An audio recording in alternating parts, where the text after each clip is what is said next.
Today we're taking a look at these NFL matches, which are happening on Sunday, December 4th, 2022, and giving you match breakdowns, betting tips and predictions in general on these games. Welcome back to High Stakes. Before we dive into our video, don't forget to subscribe and push that notification bell to get notified as soon as we release these sport prediction videos. Also, check out our perks and join the High Stakes membership. Joining the High Stakes membership is easy, is cheap, but it will help a lot in the growth process of this channel. Plus, if you would like more betting tips and predictions, then check out our Patreon in the link down below. Our new Patreon is a way for us to help you improve your chances of making more money. Multiple plans are available for each and every one of you. By becoming a member of the High Stakes Patreon, you will have access to our best team picks, total picks, parlay picks and much more. Stop wasting hours of your time searching for bad betting predictions that ends up costing you a lot of time and money. Join the High Stakes Patreon now and get the best betting picks. Going back to our video, we will give you 2 betting picks for each game, a team pick and a total pick based on facts and detailed explanation.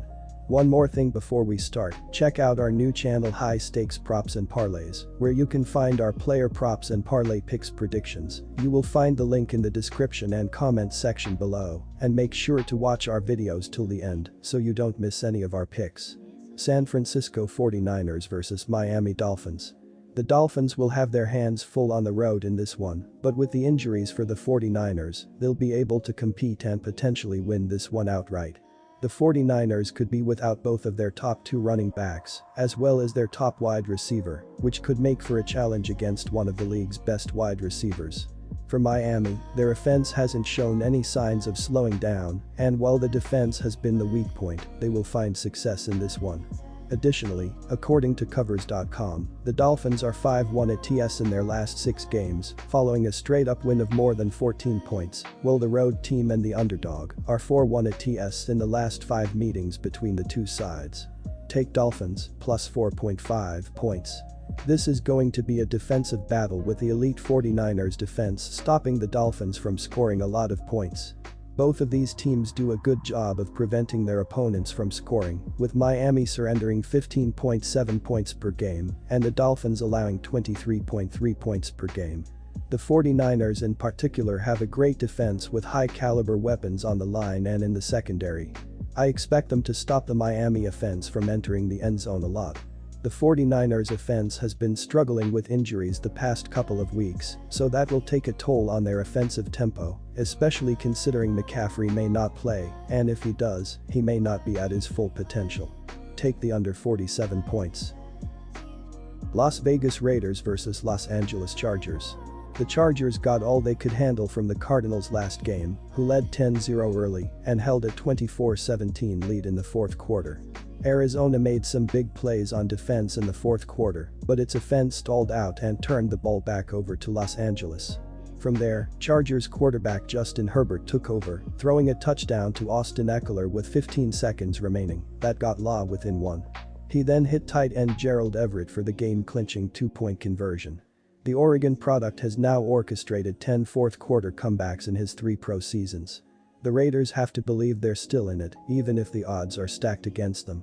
It certainly won't be easy, with upcoming games against New England, San Francisco, and Kansas City. Las Vegas has a cast of capable players, led by quarterback Derek Carr, 2,730 pass yards, 18 TDs, and 7 ints, wide receiver Davante Adams, 999 receiving yards and 10 TDs, and defensive end Max Crosby, 10.5 sacks and 17 tackles for loss.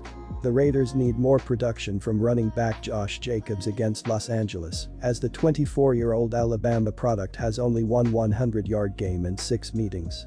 Force-feeding Jacobs should be a priority against the Chargers' run defense, which is surrendering 5.4 yards per carry. The Chargers opened as 1-point favorites, but the spread has shifted in favor of the Raiders, possibly due to Mike Williams' questionable status due to an ankle injury. Whether or not LA's star pass catcher plays, this game should be high-scoring. Los Angeles needed a late touchdown, plus a 2-point conversion, to beat Arizona last game, which should be a cause for concern rather than a joyous celebration. I'll bet La's defense is exposed by Jacobs after his performance last week, 303 yards from scrimmage. The pass defense, too, looks suspect and could struggle to stop Adams and the rest of Vegas's pass-catching unit. If the Raiders are real contenders, this will be the game they prove it. After nearly beating Law in the season opener, I believe they will get their revenge at Allegiant Stadium. Las Vegas is 5-1 at TS in its last 6 versus the AFC West and needs another victory to keep its playoff hopes alive. Herbert pulled the rabbit out of the hat against the Cardinals but fell short in similar situations the previous 2 weeks. I don't get the impression he has more tricks up his sleeve. Take Raiders -1 point. Combined, these two teams have seen 12 of their games go over. The Chargers enjoy the over in December, with their last 4 games in the month reaching the mark. They are also 5-1 on overs in their last 6 versus teams with a losing record. The Raiders have gone over in 7 of their last 9 games versus teams with a winning record.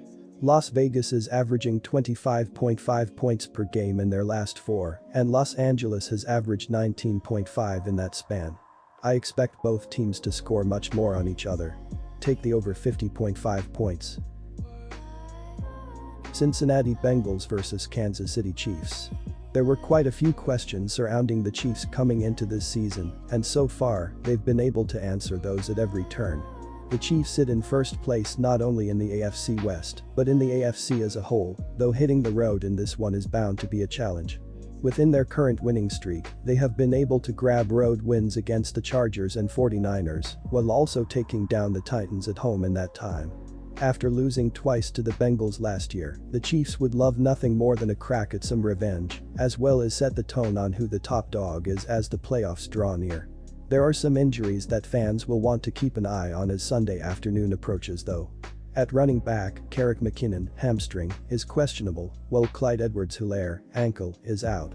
To add to the concerns on offense, wide receivers Mecole Hardman, abdominal, and Kadarius Toney, hamstring, are questionable, while Juju Smith-Schuster, illness, at least appears probable.